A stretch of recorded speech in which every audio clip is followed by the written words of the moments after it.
নমস্কার প্রিয় বন্ধুরা, লোকসভায় বুধবার একটি ঐতিহাসিক বিল, তিনটে বিল যা কিনা ঐতিহাসিক, সেই তিনটে বিল বুধবার পাশ হয়ে গেল এবং শুধু তাই নয়, রাজ্যসভাতেও পাশ হয়ে গেল।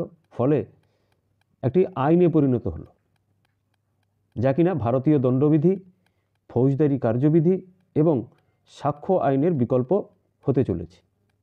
এবং নতুন এই আইনগুলিতে এমন সব অপরাধের বিষয়ে অগ্রাধিকার দেওয়া হয়েছে যা সাধারণ মানুষের ওপরে একটি প্রভাব ফেলবে।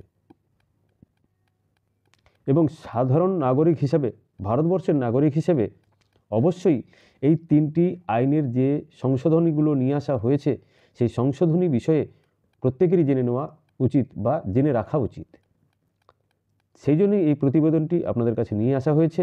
ভালো লাগলে অবশ্যই চ্যানেলটিকে লাইক এবং সাবস্ক্রাইব করবেন এবং শেয়ার করে অন্যকে জানানোর সুযোগ করে দেবেন। দেশের সুরক্ষা এবং সীমান্তের ওপর অগ্রাধিকার দেওয়া হয়েছে এই নতুন আইনে। এরপরে নির্বাচন সংক্রান্ত অপরাধের বিষয়টিকে অগ্রাধিকার দেওয়া হয়েছে। নতুন এই আইনে ব্যক্তি থেকে ফোকাস সরিয়ে জাতির উপরে ফোকাস করা হয়েছে।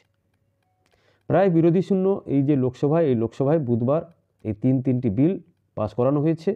এই তিনটি বিলের একটির নাম হচ্ছে ভারতীয় ন্যায় সংহিতা 2023, অপরটি ভারতীয় নাগরিক সুরক্ষা সংহিতা 2023 এবং ভারতীয় সাক্ষ্য বিল 2023। বুধবার সংসদে পাস করানোর আগে লোকসভায় এই বিলগুলির খুঁটিনাটি প্রস্তাবনা পড়ে শুনিয়েছেন আমাদের স্বরাষ্ট্রমন্ত্রী অমিত শাহ। একটু চলুন এক নজরে দেখে নেওয়া যাক যে এই যে নতুন আইন, এই নতুন আইনে কি কি পরিবর্তন করা হয়েছে। প্রথমে আমরা আলোচনা করে নেব ভারতীয় ন্যায় সংহিতা 2023। নতুন এই বিলে ভারতীয় দণ্ডবিধির বেশিরভাগ অপরাধের ধারা পরিবর্তন করা হয়নি। মানে আগে যা ছিল এখনও তাই আছে, অর্থাৎ আগে আইপিসি বা ইন্ডিয়ান পেনাল কোডে যা ছিল এখনও তাই আছে। সেই সঙ্গে শাস্তির নতুন পদ্ধতি হিসেবে যোগ করা হয়েছে অপরাধীকে দিয়ে সমাজসেবামূলক কাজ করানো। চুরি, ছিনতাই জাতীয় ছোটোখাটো অপরাধের ক্ষেত্রে এই ধারা প্রযোজ্য হবে বা প্রয়োগ করা হবে। সন্ত্রাসবাদকে এই বিলে অপরাধের তালিকাভুক্ত করা হয়েছে। দেশ কিংবা মানুষের একতা, নিরাপত্তা, আর্থিক সুরক্ষা, সম্ভ্রম বিঘ্নিত হয় এমন যে কোনো কার্যকলাপকে সন্ত্রাসবাদের তালিকাভুক্ত করা হয়েছে। কোনো গোষ্ঠীর হয়ে অপহরণ, সাইবার ক্রাইম, জোর করে টাকা আদায় বা এই জাতীয় সংগঠিত অপরাধের সঙ্গে যুক্ত থাকলে তা আলাদাভাবে অপরাধ হিসেবে কিন্তু ধরে নেওয়া হবে। রাজদ্রোহের ধারা বদলে সেই জায়গায় আনা হয়েছে নতুন ধারা দেশদ্রোহ। আসলে ব্রিটিশ আমলে প্রথম আমাদের দেশে আইন পত্তন করা হয়েছিল আইপিসি এবং সিআরপিসি। আপনারা গুগলে সার্চ করলে এখন যে কোনো মানুষ যদি অপরাধ করেন তাহলে তাকে আইপিসি অনুযায়ী সেকশন দেওয়া হয়, 302, 306, 402, 420, এই যে এগুলো সমস্ত যে সেকশন, এই সেকশনগুলো সব আইপিসি অনুযায়ী, আর কিছু আছে সিআরপিসি অনুযায়ী। সেগুলোকেই সমস্ত বিধি যেগুলো ব্রিটিশের আমলে করা হয়েছিল, সে ব্রিটিশ আমলের আইনকে অনেকটাই সংশোধন করে এখন স্বাধীন ভারতীয় আইন হিসেবে পরিগণিত করা হয়েছে। জাতি, ধর্ম, ভাষা, ব্যক্তিগত বিশ্বাস জাতীয় কোনো বিশেষ পরিচয়ের ভিত্তিতে 5 জন কিংবা তার বেশি ব্যক্তি যদি কাউকে খুন করে, অর্থাৎ যদি গণপিটুনি করে, তাহলে তার ক্ষেত্রে কিন্তু যাবজ্জীবন কারাবাস হবে, এমনকি মৃত্যুদণ্ডের প্রস্তাব দেওয়া হয়েছে। যৌন নির্যাতনের ঘটনার ক্ষেত্রে নিগৃহীতা, মানে যাকে যৌন নির্যাতন করা হয়েছে, তার মৌখিক এবং ভিডিও বয়ান রেকর্ড করার প্রস্তাব সেখানে দেওয়া রয়েছে এই বিলে। আচ্ছা, হিট অ্যান্ড রান মামলা, মানে গাড়ি চাপা দেওয়া। এই যে বিভিন্ন গাড়ি ড্রাইভাররা রেকলেস ড্রাইভিং করেন, বহু মানুষ ভারতবর্ষে প্রত্যেকদিন রোড অ্যাক্সিডেন্টে মারা যান। তো এই হিট অ্যান্ড রান মামলায় সর্বোচ্চ 10 বছর পর্যন্ত কিন্তু জেল হতে পারে। এর আগে এত কঠিন নিয়ম ছিল না। তবে অপরাধী যদি আহত ব্যক্তিকে হসপিটালে কিংবা থানায় নিয়ে যায় দুর্ঘটনার পর, সেক্ষেত্রে কিন্তু শাস্তি কম হতে পারে। জিরো এফআইআর দায়ের করার বিষয়ে পরিশ্রম আরও কমানোর চেষ্টা করা হয়েছে সাধারণ মানুষের। কারণ ঘটনাস্থলের নিকটবর্তী থানা নয়, যে কোনো থানাতেই জিরো এফআইআর দায়ের করা যাবে।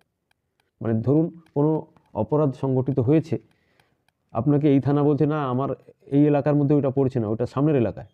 সেই এলাকায় বলছে যে থানা বলছে যে না না এটা এই থানার এলাকাতেই নয়, আপনাকে যেতে হবে অমুক থানায়, এই সমস্ত এই অমুক তুমুক জায়গা শেষ, কাছের যে থানা পড়বে সেই কাছের থানাতেই এফআইআর দায়ের করা যাবে। প্রশাসনের কাজ হবে সেই এফআইআর 24 ঘন্টার মধ্যে নিকটবর্তী থানায় স্থানান্তরিত করবেন। এবারে জেনে নিই ভারতীয় নাগরিক সুরক্ষা সংহিতা। 1973 সালের ফৌজদারি কার্যবিধিকে প্রতিস্থাপিত করতে চলেছে এই বিল। মন দিয়ে ব্যাপারটা শুনবেন। 1973 সালের ফৌজদারি যে কার্যবিধি ছিল প্রতিস্থাপিত করতে চলেছে এই বিল 2023-এ। তাহলে 73 সাল থেকে 2023 সালে এসে তার সংশোধন করা হচ্ছে। যে সমস্ত অপরাধের ক্ষেত্রে ন্যূনতম 7 বছর কারাবাসের বিধান রয়েছে সেগুলির ক্ষেত্রে ফরেনসিক তদন্ত বাধ্যতামূলক করা হয়েছে। 2, যৌন নির্যাতনের ঘটনার ক্ষেত্রে নিগৃহীতার, যাকে যৌন নির্যাতন করা হয়েছে তার শারীরিক পরীক্ষার যে রিপোর্ট সেটা 7 দিনের মধ্যে তদন্তকারী আধিকারিকের কাছে পাঠাতে হবে মেডিকেল এক্সামিনারকে। মানে আগে এই বিষয়গুলো ভীষণ লেট হতো, এতটাই দেরি করা হতো যার জন্য তদন্ত বিঘ্নিত হতো। যাতে সেইগুলোতে গতি আসে, যাতে তদন্ত তাড়াতাড়ি হয় এবং বিচারদানের প্রক্রিয়াও তাড়াতাড়ি হয়, সেই জন্যই এই নতুন করে সমস্ত কিছুতে সংশোধন করা হয়েছে। এমন কোনো ঘটনা যেখানে শাস্তি এড়ানোর জন্য একজন ঘোষিত অপরাধী পালিয়ে গেছে এবং অল্প সময়ের মধ্যে তাকে গ্রেপ্তার করার সম্ভাবনা নেই, তেমন ক্ষেত্রে তার অনুপস্থিতিতেই বিচার চালিয়ে যাওয়া এবং রায় ঘোষণা করার প্রস্তাব আনা হয়েছে। পদক্ষেপ মানে কেউ যদি ভাবে যে আমি পালিয়ে গেছি মানে বেঁচে গেছি, ভুল কথা। বরং পালিয়ে গিয়ে আরও মরে গেল সে, কারণ বিচার প্রক্রিয়া কিন্তু চলবেই এবং সে যে পালিয়ে গেছে সেখানে কিন্তু তার ওই অনুপস্থিতিটাই কিন্তু একটা বড় অপরাধের কারণ দাঁড়িয়ে যাবে। তদন্ত এবং আইনি পদ্ধতির জন্য দরকার হলে গ্রেপ্তার করা হয়নি এমন সন্দেহভাজন ব্যক্তির কাছ থেকেও আঙুলের ছাপ, ভয়েস স্যাম্পল, সই সংগ্রহ করা যেতে পারে। নতুন এই বিলে ক্ষমা ভিক্ষার আর্জির সময়সীমা বেঁধে দেওয়ার কথা বলা হয়েছে। তাছাড়া সাক্ষীদের সুরক্ষা দেওয়া, বয়ান সংগ্রহ এবং নথিভুক্ত করার ক্ষেত্রে ইলেকট্রনিক মোডের অনুমতির ব্যবস্থা দেওয়া হয়েছে। মানে ইলেকট্রনিক ডিভাইস, সে সমস্ত ক্ষেত্রে ধরুন আপনি বাড়িতে, আপনার পুলিশ গেল, আপনার বাড়িতেই সমস্ত কিছু হবে, আপনাকে আর আসতে হবে না, থানাতে যেতে হবে না, কোর্টে যেতে হবে না, সেখান থেকে একটা পেন ড্রাইভ বা চিপে ভরে নিয়ে তদন্তকারী যারা অফিসার থাকবেন তারা নিয়ে চলে আসবেন। মানে অনেক ইজি করা হয়েছে ব্যাপারটা। এছাড়া পুলিশি পদ্ধতি এবং কিছু ঘটনার তদন্তের ক্ষেত্রে সময়সীমা বেঁধে দেওয়া হয়েছে।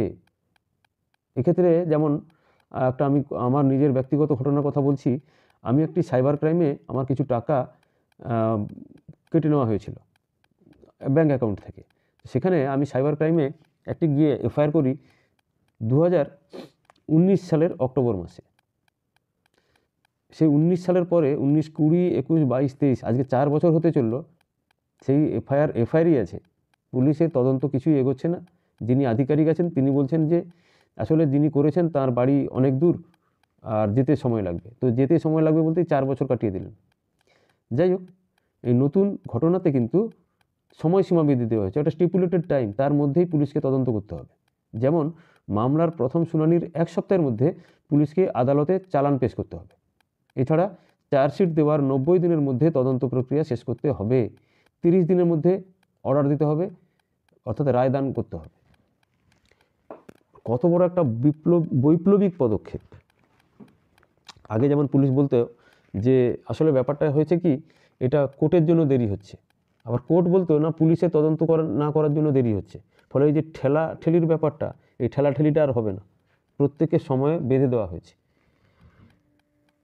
পরের যে বিলটি ভারতীয় সাক্ষ্য বিল 2023, ভারতীয় সাক্ষ্য আইনের অর্থাৎ উইটনেস, সেখানে বদলি হিসেবে আসতে চলেছে এই বিল।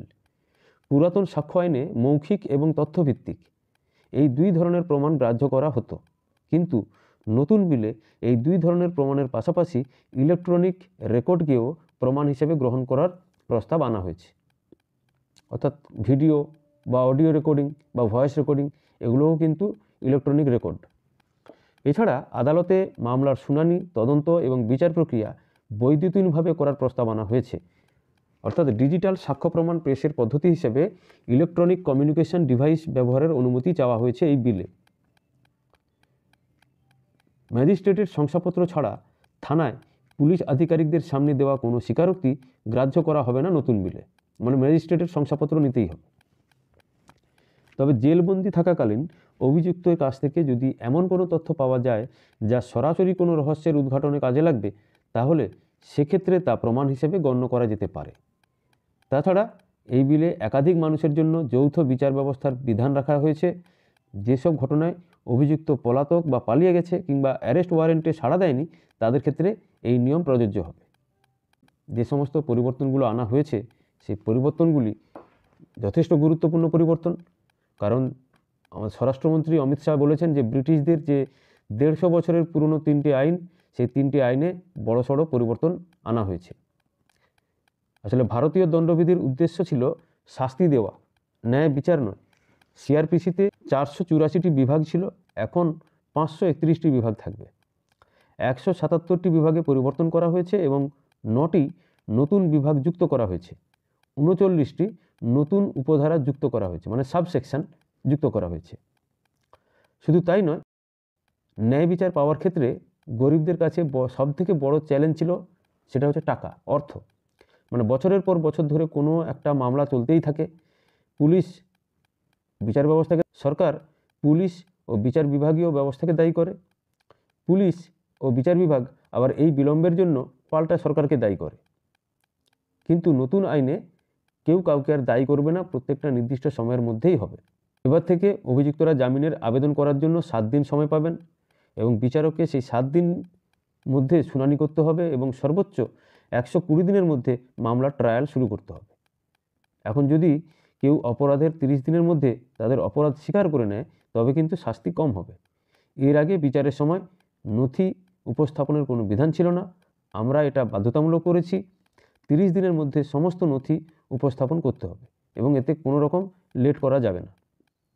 তো প্রত্যেক জনসচেতন মানুষের এই খবরটি অবশ্যই পড়ে নেওয়া উচিত বা দেখা উচিত বা জানা উচিত। আমার দেশের নতুন নতুন নিয়মে নতুন নতুন কী পরিবর্তন হলো।